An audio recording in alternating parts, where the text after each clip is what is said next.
नमस्कार दोस्तों, जय श्री राम, जय हनुमान, जय बागेश्वर धाम सरकार। दोस्तों, सिंदूर औरतों के सुहाग का प्रतीक होने के साथ साथ उनके श्रृंगार में भी सबसे ज़्यादा महत्वपूर्ण होता है।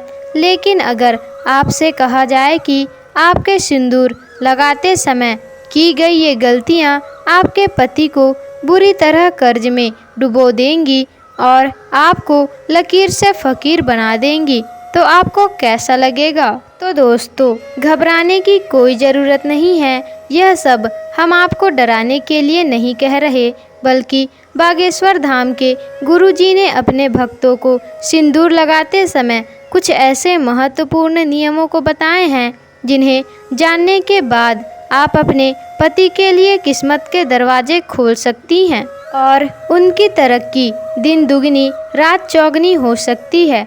लेकिन दोस्तों, वही साथ में गुरुजी ने यह भी बताया है कि जो औरतें सिंदूर लगाते समय यह गलतियां करती हैं, उनके पति की उम्र तो कम होती ही है और साथ ही दुर्भाग्य भी उनके दरवाजे पर दस्तक देता है। तो अगर आप भी जानना चाहती हैं कि सिंदूर लगाते समय कौन सी बातों का ध्यान रखना चाहिए, तो वीडियो को अंत तक ज़रूर देखिएगा। तो दोस्तों, स्वागत है आपका हमारे YouTube चैनल पर। दोस्तों, अगर आपने अभी तक हमारे चैनल को सब्सक्राइब नहीं किया है तो जल्दी ही सब्सक्राइब कर लीजिए, जिससे आपको हमारे द्वारा बनाई गई ऐसी ही जानकारी वाली वीडियो मिलते रहे। तो दोस्तों, चलिए वीडियो शुरू करते हैं।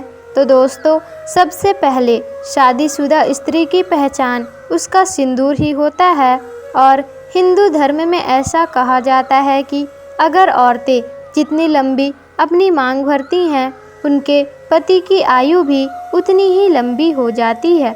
इसके अलावा सामुद्रिक शास्त्र में जो 16 श्रृंगार बताए गए हैं, उनमें सबसे महत्वपूर्ण श्रृंगार सिंदूर ही है, जो न केवल एक स्त्री की गरिमा को दिखाता है, बल्कि उसके पति के सौभाग्य को भी बनाए रखता है।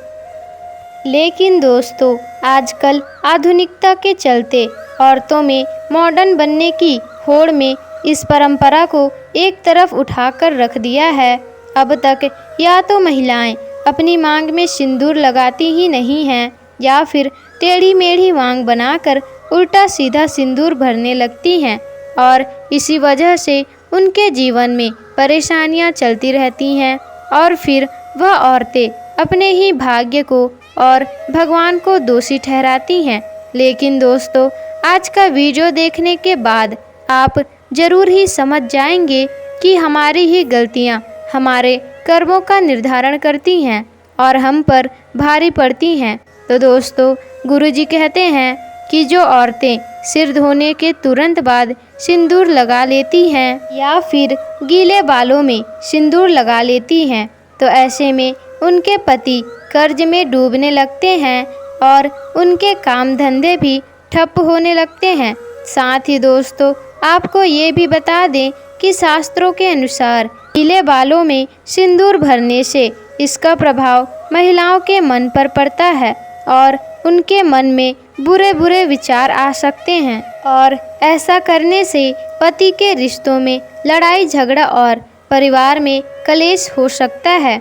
तो दोस्तों, औरतों को हमेशा बाल धोने के बाद सूखने देना चाहिए और उसके बाद ही अपनी मांग में सिंदूर भरना चाहिए। इसी के साथ दोस्तों, गुरुजी यह भी कहते हैं कि अगर फैशन में महिलाएं अलग अलग बनावट के कपड़े पहनने लगी हैं, उसी तरह सिंदूर को भी अपनी सहूलियत के हिसाब से टेढ़ी मेढ़ी मांग करके लगाने लगी हैं, जो कि बिल्कुल अनुचित माना जाता है। सिंदूर लगाते समय महिलाओं को यह ध्यान में रखना चाहिए कि सिंदूर हमेशा नाक की सीध में ही लगाया जाता है। जो औरतें टेढ़ी मेढ़ी मांग निकालकर सिंदूर लगाती हैं, ऐसी औरतों के पति की सफलता में कई रुकावटें आती हैं और उनके भी कार्य सफल नहीं हो पाते हैं। तो दोस्तों, वही जो औरतें अपने मांग के सिंदूर को अपने बालों से छुपा लेती हैं, तो ऐसी औरतों के पति को समाज में सम्मान नहीं मिलता है और समाज में उनकी छवि भी और लोगों के बीच में छिप जाती है। दोस्तों, लोग या तो उन्हें पहचानते नहीं हैं या फिर उनकी एक गलत छवि लोगों को नज़र में दिखने लगती है और एक गलत छवि ही बने रहती है। तो दोस्तों, इसके अलावा गुरुजी यह भी कहते हैं कि औरतें अक्सर अपना सिंदूर दूसरी औरतों को लगाने के लिए दे देती हैं या फिर दूसरे से मांग कर अपनी मांग में सिंदूर भी लगा लेती हैं। तो दोस्तों, अगर आप भी उन्हीं औरतों में से एक हैं जो कि अपना सिंदूर किसी दूसरी औरत को लगाने के लिए दे देती हैं या फिर किसी और का सिंदूर अपनी मांग में लगा लेती हैं या किसी और की बिंदी भी लगा लेती हैं, तो अपने पति का सौभाग्य आप खुद ही दुर्भाग्य में बदल रही हैं। दोस्तों, कभी भी किसी और की बिंदिया या फिर सिंदूर मांगकर लगाने से हमारे पति के जीवन में से वही दुख और तकलीफ आने लगती है जो कि उस स्त्री के जीवन में होते हैं। और अगर आप अपनी बिंदी और सिंदूर किसी और को लगाने के लिए दे देती हैं, तो इससे आप अपना सौभाग्य उस स्त्री को खुद ब खुद दे देती हैं। तो दोस्तों, इसलिए आप अपनी किसी भी चीज़ को दूसरे से मांगकर कुछ भी इस्तेमाल कर सकती हैं, लेकिन कभी भी अपनी बिंदी और सिंदूर को किसी को देने और किसी से लेने से पहले 1000 बार जरूर सोचिएगा। तो दोस्तों, इसी के साथ गुरुजी ने सिंदूर लगाते समय हमें किन बातों का ध्यान रखना चाहिए यह भी बताया है।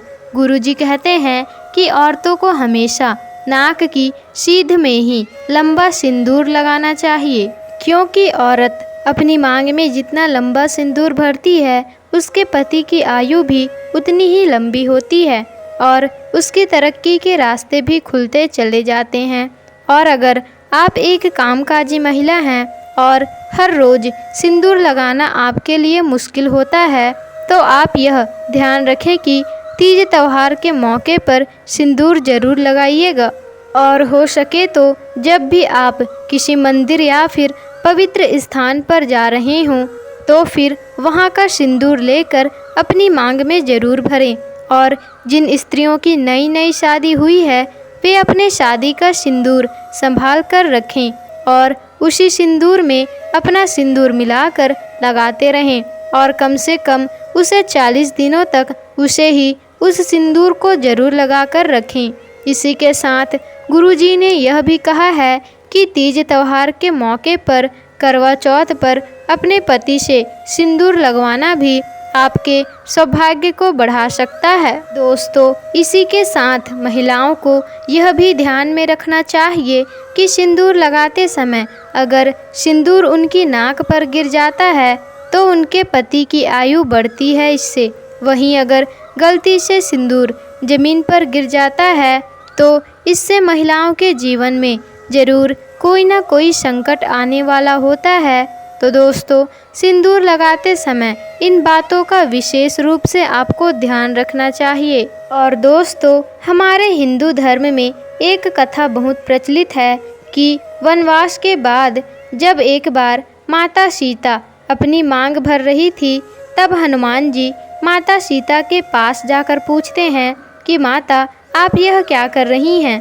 तभी सीता माता ने हनुमान जी को बताया कि वह श्री राम की लंबी आयु के लिए अपनी मांग में सिंदूर भर रही हैं। इससे श्री राम प्रसन्न होते हैं। तब हनुमान जी ने सोचा कि अगर इतना सा सिंदूर लगाने से उनके प्रभु की आयु बढ़ सकती है, तो क्यों ना वे पूरे अपने शरीर पर ही सिंदूर लगा लें। और तभी से हनुमान जी पर सिंदूर चढ़ाने की प्रथा प्रचलित है। तो देखा दोस्तों आपने, अगर सिंदूर में इतनी शक्ति है कि वह भगवान की आयु बढ़ा सकती है, तो इंसान की तो बात ही क्या है। तो दोस्तों, सिंदूर वास्तव में एक महिला के सौभाग्य से जुड़ा होता है, क्योंकि हर इंसान के भीतर 7 चक्र होते हैं और जो महिलाएं नियमित रूप से सिंदूर लगाती हैं, उनका 7वां चक्र यानी कि आज्ञा चक्र बिना किसी मेहनत के, बिना किसी तपस्या के एक्टिवेट हो जाता है। और जब किसी व्यक्ति का आज्ञा चक्र जागृत होता है तो उसे परिस्थितियाँ भांपने की शक्ति मिल जाती है। तभी तो महिलाओं को आगे होने वाली घटनाओं का अंदाज़ा बाकी लोगों से पहले ही हो जाता है। दोस्तों, आपको यह भी बता दें कि बड़े बड़े तपस्वियों को अपने आज्ञा चक्र को जागृत करने के लिए महान तपस्या करना पड़ता था। वहीं महिलाओं को अपना आज्ञा चक्र केवल अपनी मांग में सिंदूर लगाकर ही वह जागृत कर सकती हैं। दोस्तों, वहीं विवाहिता के लिए तो सिंदूर न केवल उनके सौभाग्य बल्कि सुहाग का भी प्रतीक होता है और वह स्त्रियां अपने पति के हृदय में एक विशेष जगह भी प्राप्त कर लेती हैं, जो अपने पति के नाम की मांग में हर रोज़ सिंदूर भरती हैं। तो दोस्तों, औरतों को हमेशा यह ध्यान में रखना चाहिए कि सिंदूर न केवल उनके पति की लंबी आयु करता है बल्कि उनकी चेतना शक्ति को भी जगा देता है। तो सिंदूर लगाना न केवल उनके पति के सौभाग्य से ही जुड़ा हुआ है बल्कि स्त्रियों की मानसिक शांति से भी जुड़ा हुआ होता है। तो दोस्तों, हर रोज़ सिंदूर लगाने वाली स्त्रियां का मंगल मजबूत ही रहता है। तो उम्मीद करते हैं कि गुरुजी द्वारा बताए गए मांग भरने का यह नियम आपको यह अच्छे से समझ में आ गई भी होगी। तो दोस्तों, अगर आपको यह वीडियो अच्छी लगी हो तो वीडियो को लाइक ज़रूर करिएगा और कमेंट में जय श्री राम, जय बागेश्वर धाम सरकार, जय हनुमान ज़रूर लिखिएगा और इस वीडियो को ज़्यादा से ज़्यादा लोगों तक पहुंचाइएगा ताकि और भी महिलाओं को ये गलती पता चल सके और अगली बार से वह एक गलती ना करें। तो दोस्तों, मिलते हैं अब एक और नई वीडियो में। तब तक आप अपना ख्याल रखिएगा।